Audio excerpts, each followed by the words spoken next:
pengikut-pengikut pertama. Warokah jelas mengingatkan kepada kabar gaib dalam kitab Ulangan pasal 18 ayat 18. Ketika kabar itu sampai kepada Zaid, budak Rasulullah Shallallahu Alaihi Wasallam yang telah dimerdekakan, ia pada saat itu berusia 30 tahun, dan kepada adik sepupu beliau, Ali, yang berusia kira-kira 11 tahun, keduanya segera menyatakan keimanan mereka kepada beliau.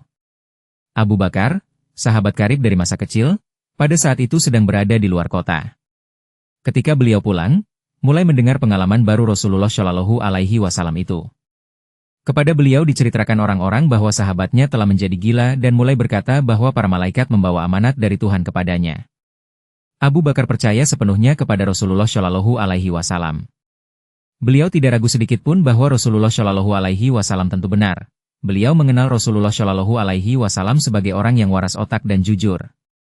Beliau mengetuk pintu rumah Rasulullah Shallallahu Alaihi Wasallam dan setelah diperkenankan masuk segera beliau bertanya, apa yang telah terjadi? Rasulullah Shallallahu Alaihi Wasallam khawatir jangan-jangan Abu Bakar akan salah paham, mulai memberi penjelasan panjang lebar. Abu Bakar menghentikan Rasulullah Shallallahu Alaihi Wasallam berbuat demikian dan mendesak bahwa yang sebenarnya diinginkan beliau hanya pernyataan. Apakah seorang malaikat telah turun kepada Rasulullah Shallallahu Alaihi Wasallam dari Tuhan dan memberikan amanat?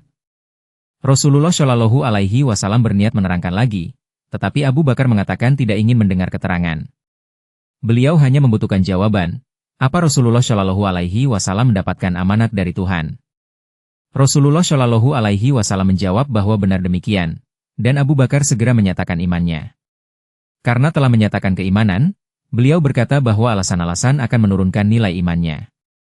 Beliau telah lama mengenal Rasulullah Shallallahu Alaihi Wasallam dari dekat. Beliau tidak dapat meragukan Rasulullah dan tidak memerlukan penjelasan untuk meyakinkan kebenarannya. Jemaat kecil orang-orang mukmin itulah yang merupakan penganut-penganut Islam pertama. Seorang wanita berumur agak lanjut, seorang anak berumur 11 tahun, seorang budak yang dibebaskan dan hidup di antara orang-orang yang asing baginya, seorang sahabat muda, dan Rasulullah Shallallahu Alaihi Wasallam sendiri. Itulah jemaat yang diam-diam telah bertekad bulat untuk menyebarkan nur ilahi ke seluruh pelosok dunia. Ketika rakyat dan para pemimpin mereka mendengar hal itu, mereka tertawa dan menyatakan bahwa orang-orang itu jadi gila. Tidak ada yang perlu dikhawatirkan dan tidak ada alasan untuk gelisah. Tetapi dengan berlakunya masa, kebenaran mulai menyingsing, dan seperti Nabi Yesaya, pasal 28 ayat 13, mengatakan lama sebelum itu, hukum di atas hukum, hukum ditambah dengan hukum, syarat di atas syarat, syarat disusul dengan syarat, baris demi baris, baris di atas baris, di sini sedikit, di sana sedikit, mulailah turun kepada Rasulullah Shallallahu Alaihi Wasallam.